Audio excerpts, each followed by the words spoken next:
The whole thing is crazy. The guy drove us there from Bangkok in 4 hours, and that was our orientation time. So when we got there, he said, "Here's your motorbike, here's your apartment. There is where the refugee camp is. You're going to have to drive there every day. And, there are some books that have been kept there on the project, and you're going to have to learn about how to raise chickens and pigs through these books." And it was trial by fire. We had to make it up as we went along. So there were just a series of problems. If you didn't fix the problem, you were going to have a big failure. And that taught us a lot more than just the abstraction of reading a book.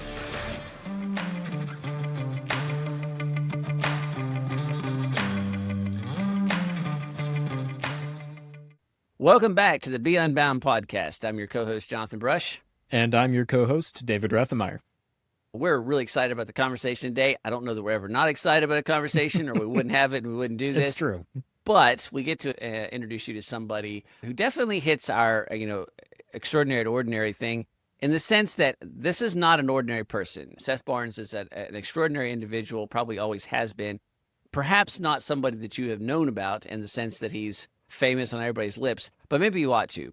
I have had the great good fortune of meeting Seth through the podcast. He contacted us because he listened to our podcast, and immediately in having a first conversation, it's one of those conversations where you're like, the person at the other end of this line has so much to teach me that I'm not going to have time in this conversation. And by God's good graces, it wasn't just one conversation. And so we have been blessed to not only have had multiple conversations with Seth, but also to be working with him and some of his phenomenal team and running the AI track inside of our Ascend program. So we will get on to talking about artificial intelligence in this podcast, and that's an important part. But honestly, the most interesting part of the podcast is Seth's own personal journey, the work that he does through his organizations, which we really want you to hear about. And then, we were trying to build up the talk about AI, and the story right before we talk about the AI eclipses anything that we'd ever talk about with the AI, and is definitely worth the admission to hear. And so it's our pleasure to introduce you to a fascinating individual, somebody who's doing really essential and important work, who has some really interesting perspective and some experience, and it's just an honor and pleasure to have him on the podcast. So please enjoy our conversation with Seth Barnes.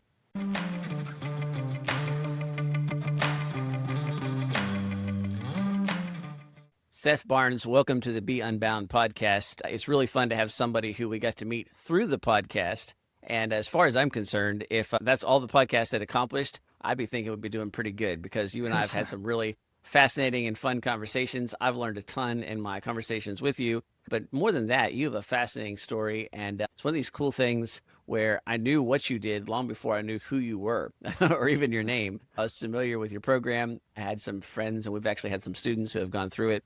And so it was really fun to get to know the man behind the curtain, so to speak, although I don't know that you spend a lot of time behind the curtain.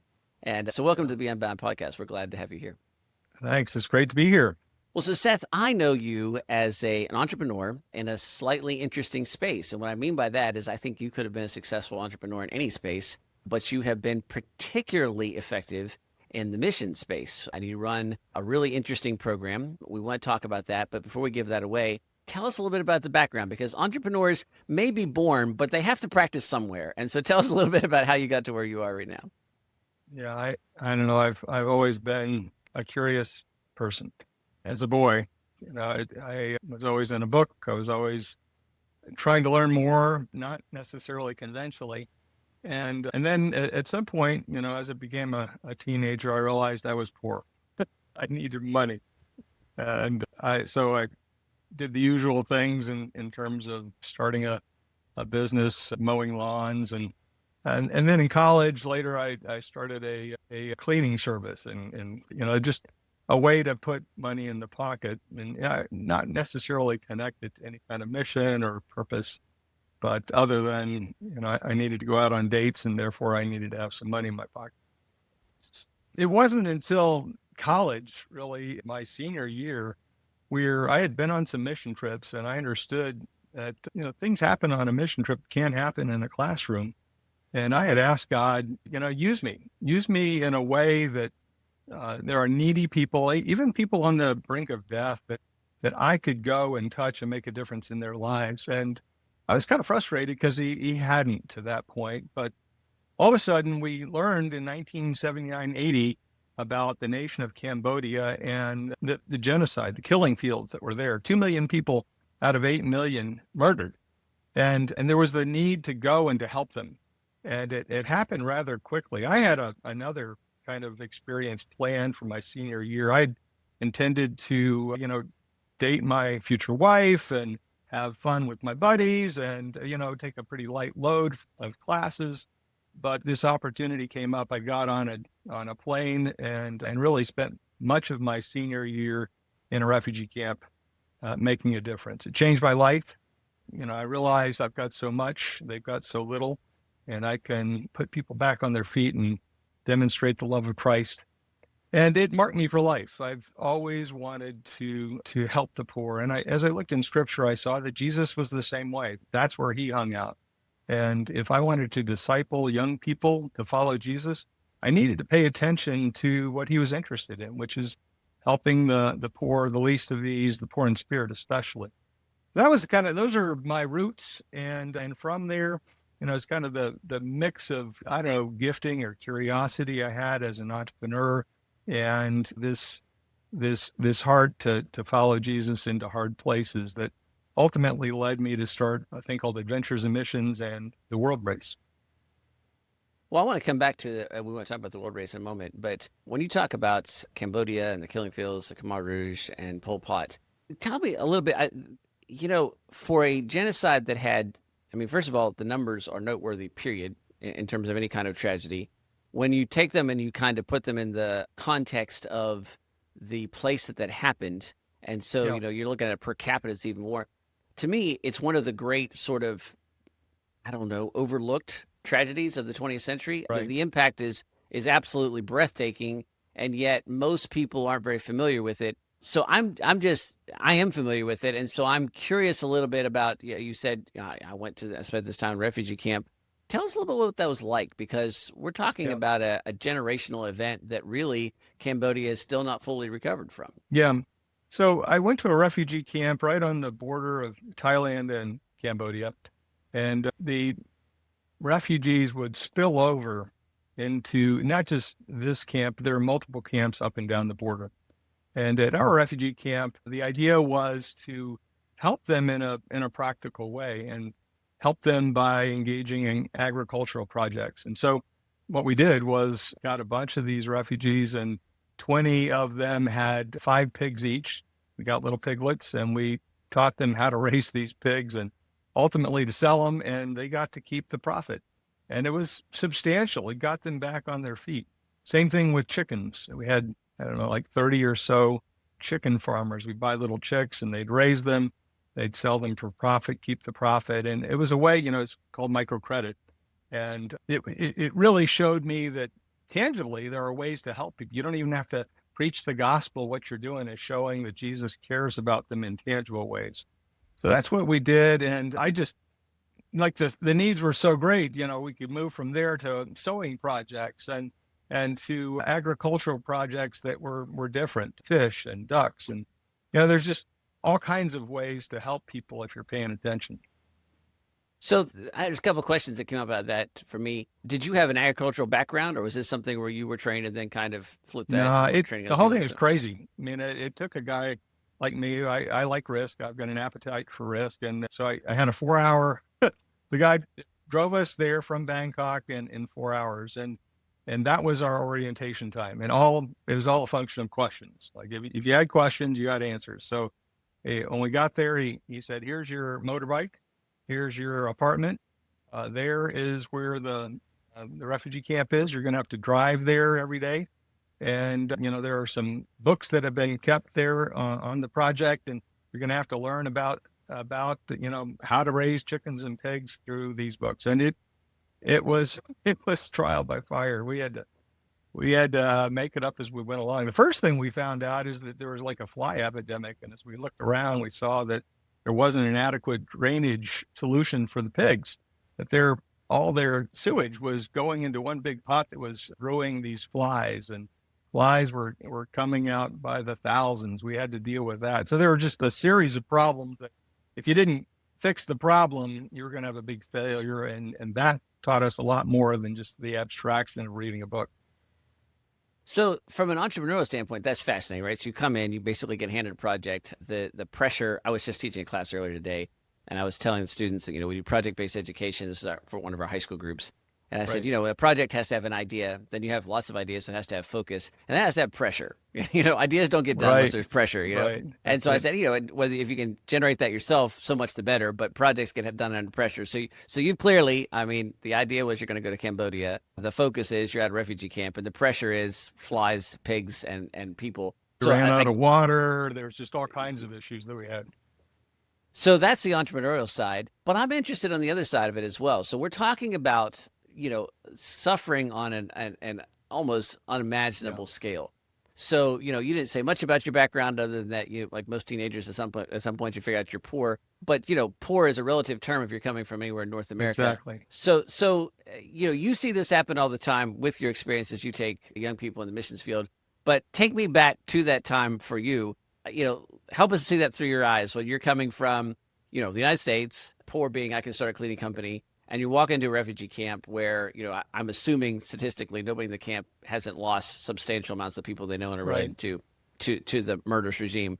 Help me sort of understand that or see that from your perspective as you saw that for the first time.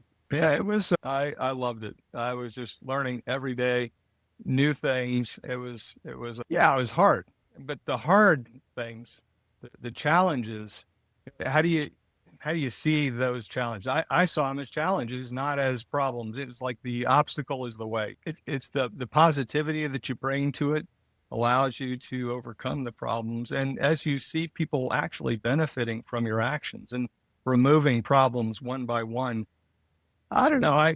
It to me, it didn't hit me as trauma. It didn't hit me as, I was prepared for the worst. I was prepared to be picking up, starving people every day. They weren't starving by the time that they came to our refugee camp. They'd had a few meals. They were, living in very simple and minimal kind of environments, but they did have food and they did have some shelter. And there was this opportunity to make a difference that was tangible. And so it wasn't as maybe overwhelming as you might think it would be. At least it wasn't for me. For other people, it probably would have been. So I'm curious, Seth, it's amazing just how practical and tangible of needs that you were able to meet there. But you talked briefly about how like it was ministry doing that. And I'm curious, like, did you see, or if you saw it, what kind of spiritual change did you see in the people that you were serving and working with there? I wasn't as kind of tuned into the world of the spirit as I am now. I was kind of oblivious. I'm just kind of living my life. And yeah, I trusted Jesus and I was there because of him. But I don't know if this is just a male thing or if I was just a punk and didn't pay attention. But yeah, going back there now, I'm much more attuned. And as we've, developed the world race and I thought that might be a journey like I had, a more practical journey. It turns out it was more of a journey to identity. And young people who needed maybe what I lacked, which was a deep relationship and intimacy with the Father and things that, gosh, it would have been great to have learned at an earlier age. But frankly, I was obtuse and I was motivated by the typical kinds of things that young people are motivated by. So you go to Cambodia, you get presented with a overwhelming set of problems, and then you also have some practical opportunities to adjust to those problems, and you do. And so the first question is, that's, I don't know, refugee camp, you said 8 pigs, a couple chickens. We've got a loaves and fishes type situation here. Yeah. So at what point did you start to see some, because I think in most humanitarian crises, what you have is you have people that walk in and say, I was there, what I did mattered almost nothing at all. I had almost no impact, and you kind of walk away from it. You're not saying that. So at what point did you start to see some impact? And then I want to kind of go on and say how you leverage that forward, obviously. But I'm just still curious about, you said there are problems to be solved. Most people don't walk into refugee camps and think that a problem is going to be solved. And so tell us about that, because I think I'm curious to hear about the progress there. I mean, the first problem I was alluding to was the flies. I mean, it was a plague of biblical proportions. Had to do something. And right away we drained it. And then even that process wasn't good enough. I mean, you had to do all kinds of stuff to get rid of just the maggots that were breeding, the flies, and we put lime on that, and then the ducks ate the sewage with lime in it, and they died, and that was a bad thing. I mean, there were problems that we solved improperly, but at the same time, you did see progress. And when you took the pigs or the chickens to market and you actually sold those, and you saw the money in the pocket of the poor refugee, that was tangible. And people can say what they want about toxic charity.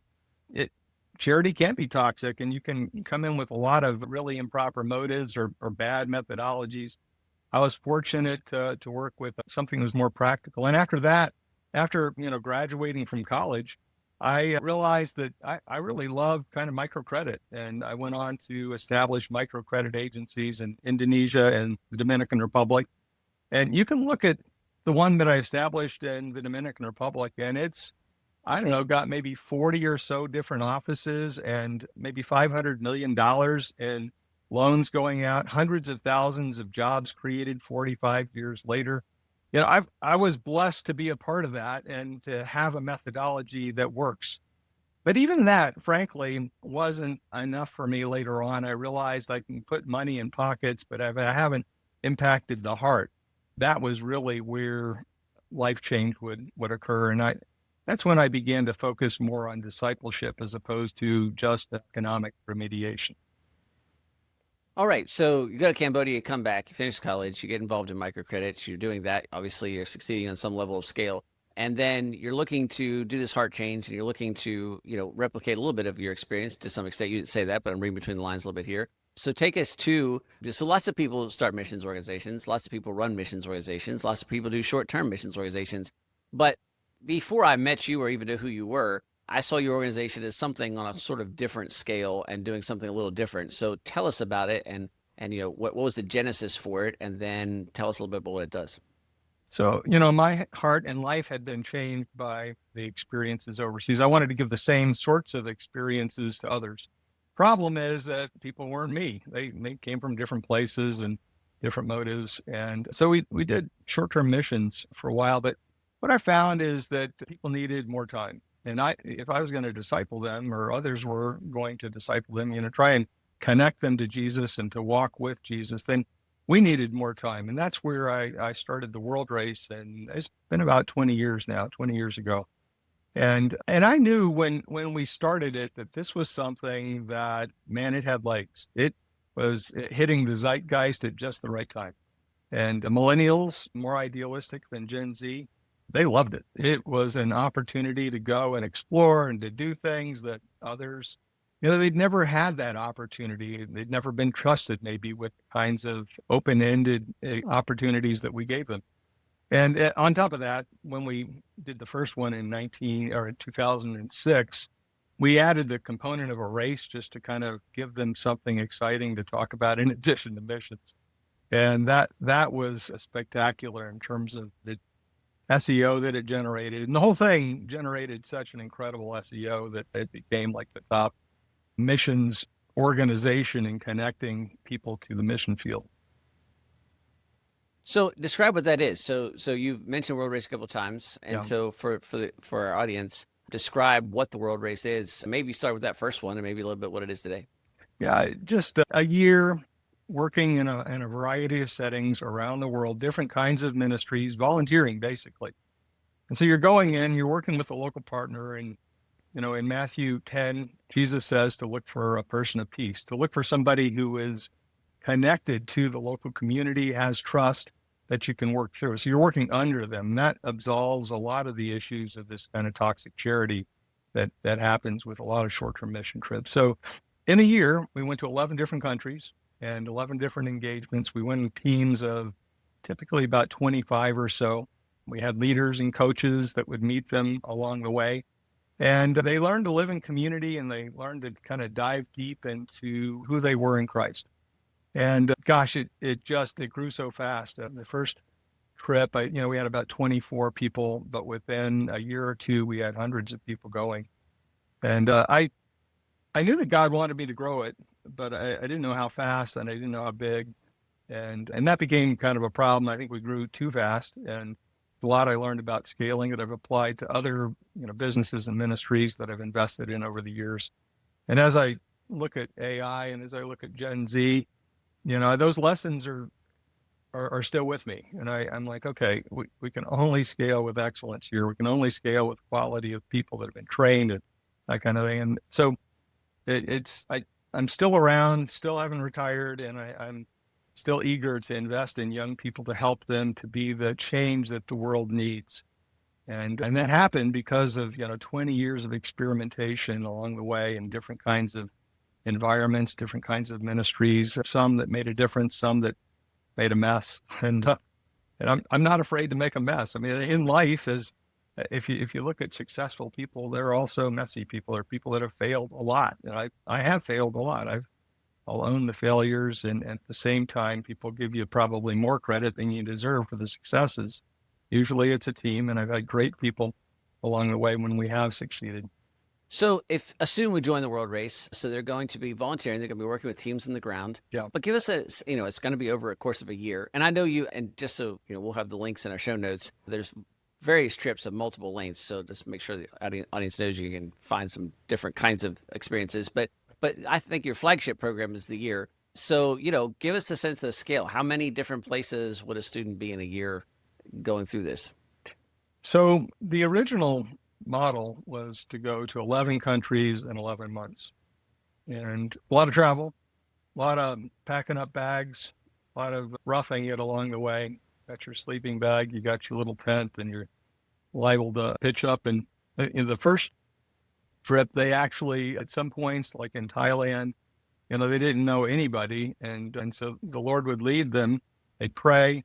God would send them to somebody. Like once it was a Buddhist monk, and they told their story, and the Buddhist monk said, "Hey, there's room here in my temple." And they pitched their tents inside the temple. And so you have all these crazy experiences along the way. Sometimes you're dealing like in India with a church planting guy who had, I don't know, to this point, he's planted like 30,000 churches. What can we do? Well, we can often train and teach, and we can come alongside somebody who's in the church planting process to reach out to those in their villages and in tangible ways. And sometimes we're just, we'd be painting or building. There's lots of different kinds of ministry that you can engage with. I think the variety is important. As a young person, you want to see, there are things that I'm not gifted at, I don't like, and then there's things that maybe I should try my hand at. So as I'm thinking 11 countries in 11 months, the variety of places. I'm living inside of a Hindu temple. I'm dealing with India, which India is an assault Buddhist senses temple. anyhow. Yeah. Buddhist. I'm sorry. Apologies. And so, you've got 20 years of those, and so I know this might be an impossible task, but sometimes you can feel it most through a story. So what is one of your more interesting stories that you've had over the last 20 years of a student's experience? I mean, I know you can have an endless amount to pull from, but give us one. Oof. So many stories. I'll give you two stories. So, there's the kind of the miracles that you see. And I think we probably had at least two incidences where we came across a situation, somebody had just died. And we prayed for them. This happened once in Cambodia and once in South Africa. In South Africa, there's a young boy that had been hit by a car, and they pulled the sheet over him. Our two guys arrived there, and they pronounced him dead. And they asked if they could pray for him. And the people said, sure. But how ridiculous. And they prayed for him and kind of commanded him to come back to life, and he did. And you go, whoa, how many times do we read the Bible and we say, well, that was something that the disciples did, but not for me, not for now. And they experienced that, this is for now. So, I think that changes a life. And the guy that actually prayed that prayer, he'd been like an alcoholic before, coming on the race, gave his life to Christ. And I think he's a pastor now. That marked him for life. Yeah, it's had a slight impact. Wow. We've had so many incidences of healings, radical healings, just in our training times where one lady is going to go on the race. She's a dancer. She shows up with broken ankle. And the guy who's training us in how to pray for healing asks anybody like her to come up. She comes up, he prays for her ankle is healed, and she goes dancing off the stage, and that's just like that happened a lot. People who were blind, people who couldn't hear, but also there were heart changes. I was a coach, and we had a group. It was our biggest group of about 60, and we went to Guatemala, and I felt like God was going to actually move in our group to kind of do it like, I don't know, a revival in a way where if the guys would just, especially the guys, there were only 14 guys and the rest were women, would show up with vulnerability and maybe confess some of the things that they had done that they're not proud of, God might release his spirit. And wow, it was one guy who was a soldier in, I believe it was Iraq, and had all this stuff that he had done. He confessed it and began to shake some of the women and just crying and sobbing because it spoke to their hearts. And by the time that week ended, just about everybody had shared at that level, and we had bonded so tight. And so just the Spirit of God came. And man, to see the community that still exists and to see them continue to stay in touch with one another, it's fantastic. And, I that kind of thing is on offer if we'll kind of take God at his word and take risks and trust that maybe he'll show up. Well, thank you. I'm not so sure that when I asked you to share a story, I was expecting, I'm quite sure that I wasn't expecting that kind of answer. Yeah. So I almost feel like, it's almost like burying the lead now if we talk about anything else. So, but pivoting off of, child coming back Right. to life, it's like, well, I think the rest of it's going to be anticlimactic. But Seth, we had, to me, this is part of the fascination of who you are. And so maybe if I can pull these threads back together, if we're listening here, it's like, okay, we have a young man who's an entrepreneur in college, who goes into Cambodia and applies his entrepreneurial skills in one of the worst genocidal disasters of human history, and experiments with limed ducks and overflied pigs. And so, doing those things, and then comes out and does, and I know you're leaving out a lot. There's a lot of entrepreneurial things that have happened, and you were honest and said some things failed and some things didn't. Yeah. But you have a 20-year ministry that has moved people all around the world, literally, and in the process has built communities, obviously served a lot of people, but has created, and let's be clear here, God moves where God decides. But there's some aspect of creating the opportunities for that. And so you've been blessed and you've been able to respond to that and steward well the opportunities been given to you to do that. Mhm. You had a line before your better story that probably will be the highlight of the podcast here, but you had a line talking about we grew and perhaps we grew too fast. Yeah. And so I want to pivot slightly on that because there's another aspect I know here and more of a way that you and I have been connected. So you have grown fast in a lot of ways, and yet you've grown in some very interesting ways recently. And we work with one of your staff members, Tara, who is an absolute phenomenal person. And she does the job of, I don't know, Seth, when I first met her, I was like, this lady does the job of 5 people. And then it was like 10. And like, I don't know if I've got a top end now. I'm thinking it's like Yeah. 25, 50. Like every time I meet her, it's like kind of climbs up by tens in terms of the amount of roles that she's playing. But she's doing that leveraging a technology that is on the lips of everybody right now. I'm fascinated by that juxtaposition. Here's somebody who is an entrepreneur and applies that to ministry. That in itself is a fascinating combination. And I know people like that, and that's really fascinating to me. But now we're going to add a second level to that, which is an entrepreneur who who's applied that to ministry, who has I would say a nose, if you will, an instinct for technology that can leverage what you're doing, both in an entrepreneurial sense, but in this case, an entrepreneurial sense, Right. in a ministry sense. So talk a little bit about what Tara does and what you do, and about a passion that I know you have because you're helping us with doing some of that. Yeah. I just, I love leverage. Leverage is, it's something that with your brute strength, you can do X, but with leverage, you can do 10X or 100X. AI is that. AI is leverage. Social media is leverage too, for good and for evil. And the question is, it's a tool. How are you going to use that tool? So I just have always been fascinated with different tools. And so when I saw AI come along and I saw the potential, I began to delve into it. And what I've seen is that, oh my goodness, this is a tool that's going to irrevocably change education. I love education. I love health. Those two fields I think are ripe for disintermediation, for change. And, and one of the reasons that I wanted to work with you, Jonathan, is that in listening to your podcast, I saw that you believe that too. You may not be as deep into AI, but you recognize that college is not working anymore, that classrooms are dead. And, I agree. I mean, they were dead for me back when I was in college. I was like, get me out of here. But with AI, you can build customized curriculum for an individual that's attuned to their learning style, that's attuned not just to their level of curiosity, but also to kind of the time frames and what they need to be incentivized with to grow at an optimum rate. So, man, as I've delved into it and I saw what you're already doing, I thought that you guys would be great partners to come along, and that's why I began asking, what are you doing with AI? You hadn't been doing much. And I thought, this is worth my time just to help you guys to assimilate the potential of this thing. And I do it because I'm a learner and also because I think this is so much bigger than just my little pool that I fish out of, the pool that you fish out of.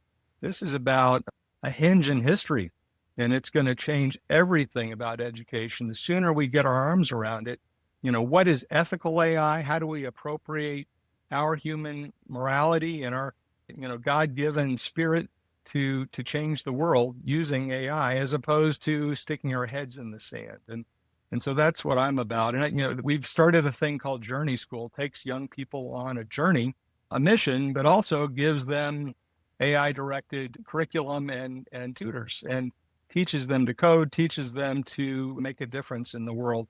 And I think that that's the opportunity before us, is to not just kind of learn information. That's always been kind of the thing that higher education was going to do. We're going to give you information. Information is free now. What is needed is relationships and experience and purpose. Those are the things that higher education, the soft tissue of higher education, that's where we need to specialize. And that's why I'm partnering with you guys. I know that you get it. And I want to be a part of, your legacy, especially to homeschool moms and dads that want to send their kids somewhere where they can trust.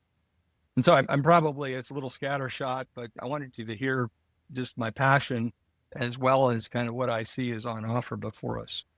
Well, I'm not sure that you can top your earlier thing when I said, tell me a story, but give us an example, because I think that, first of all, you've been very gracious and generous in your time, and we've learned a lot through, I just was on the class last night with the AI group and that we're teaching, and listened to Tara speaking and immediately got off. And instead of going back into the house and having dinner, which I hadn't had yet, tried 3 things, was like, oh, I didn't know it did that. And that's just really interesting, and started changing some stuff. But give us an example, something that you're doing with AI, because, and let me frame this a little bit for you, Seth. I think that there's 2 broad reactions to AI. One is people who are very fearful of it, right? So they see things that I don't know are untrue, but they see those things magnified, Yeah. the loss of humanity, the dangers, all those things. The other people that are infatuated with this, and this can be both good and bad. I mean, they can go to the extremes, and you get nice, lovely stories about people that commit suicide because AI told them to. That's one end of it. But you also have people that are using it to run businesses and entrepreneurships and things like that. And then somewhere in the middle, most of us are trying to go, okay, I know that this smartphone came in and changed my life, and I know this is kind of the same way. How do I go about not missing the opportunities here healthily and to integrating this into my life? But it's in the shadow of a bunch of people who did not healthily integrate things like social media and technology and all those kinds of things. Right. Okay, so that's the framework. From my perspective, you're somebody who, if you're infatuated, it's certainly on the positive side, but you've very thoughtfully integrated AI in ways that have been unbelievably productive. Yeah. And I think that comes from your entrepreneurial, but also with background, but then you have this ministry kind of sense of the spirit and connection to God that gives some really interesting guardrails to that.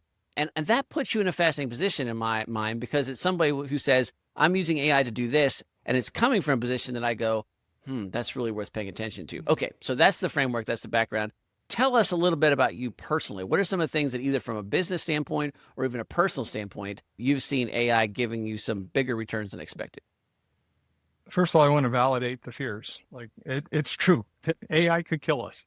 And I say that's why ethical AI is so important. It's why our best and brightest, Christian young people need to master AI so that they can help to govern this thing. It's a tool. It's like a great assistant, like having the world's greatest assistant beside you.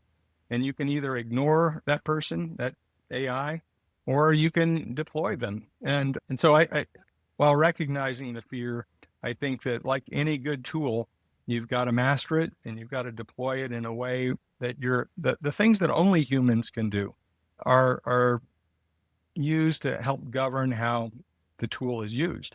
So what are those things? There's certainly judgment and moral judgment and ethics. We can laugh, we can hug, we can cook good meals. There are things that only humans can do. We can empathize, we can have deep conversations, we can pray, we can worship. Like, you're not going to replace any of that with an AI. But what I found that AI is especially good at, it can assess and analyze and sort. It can find trends. It can do the things that are correlative, correlating one thing to another. My father was a doctor, and he was a pathologist, and he would pattern match these slides. And here's a healthy cell, and here is, a pathology, a sick cell, and that's how they would diagnose illness. Well, the best pathologist now is an AI. And same thing with radiology. You've got all these different professions that are going to be either replaced or greatly augmented. Where I've seen, you asked me for a specific example, and we're just replacing ordinary jobs like an HR job with AI, and we're automating things that are required, those competencies that I was describing of assessing and sorting and looking at trends and analyzing. They exist in every vertical, whether it's, marketing or HR or management or sales or operations. You look at all of those have got an analytical component. It can be replaced, and that's kind of the boring stuff. So you can now look at the bigger picture of how it's applied. So when our HR person quit, and that might have been a $70,000 a year job, Tara built an AI that replaced it. So there's $75,000 in our pocket. And we've been able to do that up and down the organization. This is just in the last 6 months. I mean, I don't know if we're late to the party or not. My desire is that we would be the place to go. And I want to involve, you guys in this too, that when people think of how do I grow in AI and learn to follow Jesus at the same time and apply AI to his kingdom, they think of Unbound, or they think of Journey School. They think of a place that is deeply involved in the application of the tool to the world's biggest problems. And we've built a website on the world's biggest problems that I'm hoping to involve the church in solving. And I'm just saying, pick one of these. Here's 25 problems. What do you care about? Is it hunger? Is it water? Is it sickness? Is it education? Where do you want to make a difference? And each one of those, there's all kinds of ways that you could make a difference if you're paired and partnered with people that are already engaged and have cycles and years in solving the problem and can apprentice you. So I don't know, there's so much more I could say in terms of, practical dollars. I could talk to you about my investments in health and the way that doctors are now moving from a concept of kind of dealing with chronic disease, reactive, to a proactive, preventative model of healthcare, where we're working with the people who are, trying to just not manage illness, but manage health. And so there's just so many opportunities for those that will take this point in time and use it to kind of jump to the front of the line and begin to demonstrate the capacity of a young person who is passionate about changing in the world. I'll tell you just how far can this go. About 7 years ago, met a young gal that graduated through our program and didn't pay any special attention to her. She is now managing the DeepMind project for Google. So there's one of the cutting edge AIs. She's managing it. And, it could be anybody listening to my voice right now. If you've got a problem you care about, you can go make a difference, but you're going to have to dive in and begin to just ask the question. And you can ask AI this question: how can I make a difference? Just get in the water and begin swimming, and you'll learn. Well, I can testify to that. David and I actually did a little practicing on podcasting by doing a podcast a year or so on AI that forced us to do a lot of research and learn some things about it. And then we applied some of that. To be frank, I had sort of coasted off of that a little bit. And Seth, you challenged me, and some of the stuff we're working on challenged me to get back into it. I had a really interesting week last week where I was late for some content that we had to create. I had the content ready, but I have slides that we have designed by various people. And it was the situation where, would they have designed them for me? Yes. Was I too embarrassed to ask because of the lateness of the date? Also, yes. And Yeah. so that ended up causing me to use AI to design them. And then in the process, discovered all kinds of capabilities that I didn't know was there.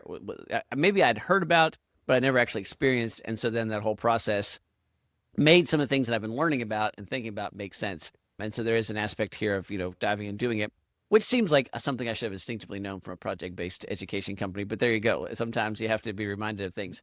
Seth, thank you for coming on. And for all those listening, go to adventures.org, which is the Adventures in Missions website, as sort of a testimony to both the speed and the flexibility of Seth's organization. While we're recording this, Melissa has just come through Jamaica. Right. That would be the storm hurricane, Melissa. And I can see that Seth's site already has help relief efforts for Melissa in Jamaica on the site. So in terms of instant reaction, you've got that. But if you want to do two things, get a picture for the kinds of scale of the things that Seth's organizations represent, you can learn that there. But also, if you're interested in being involved in those things, and I would encourage you to do that. We've had at least one alumni, one friend that I know outside of Unbound, and the sister of one of our current Unbound students have been involved in various programs, especially World Race through Adventures in Missions. And we just delighted to endorse them, delighted to be, introducing you to Seth, and really want to encourage you to go to that site, learn everything you can there, and take a look at all the things Seth's doing. So, Seth, thank you so much for your time. Thank you for your mentorship and your guidance. And it was a pleasure and an honor to have you on the podcast. Thanks, Jonathan. David, it's been a pleasure, and look forward to continuing to follow you guys and join with you in various projects.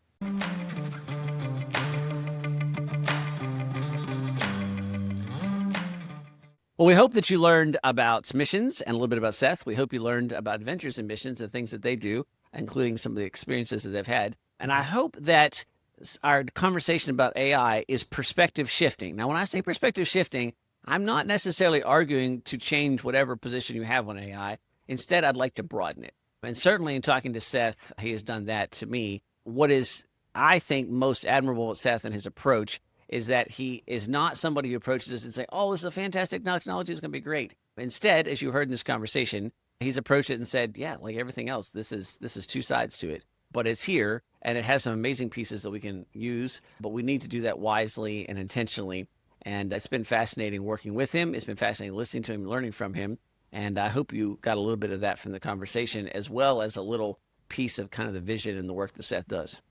Yeah, it is a combination that you would never really expect to hear, somebody coming from a missions background and then having such a passion for AI, but just the way that he puts it there, it makes a lot of sense in that he's just has a passion for, building things, has that entrepreneurial spirit, and he applies that to the kingdom of God and has just looked at AI and said, hey, this is a powerful tool to be able to do that. Let's use this to the fullest extent to build the kingdom of God in a way that glorifies him. And I think that's a really valuable perspective. So there's people that are really good at what they do. And those people are always interesting to talk to. They're fascinating and, savants or experts in their fields and all that stuff.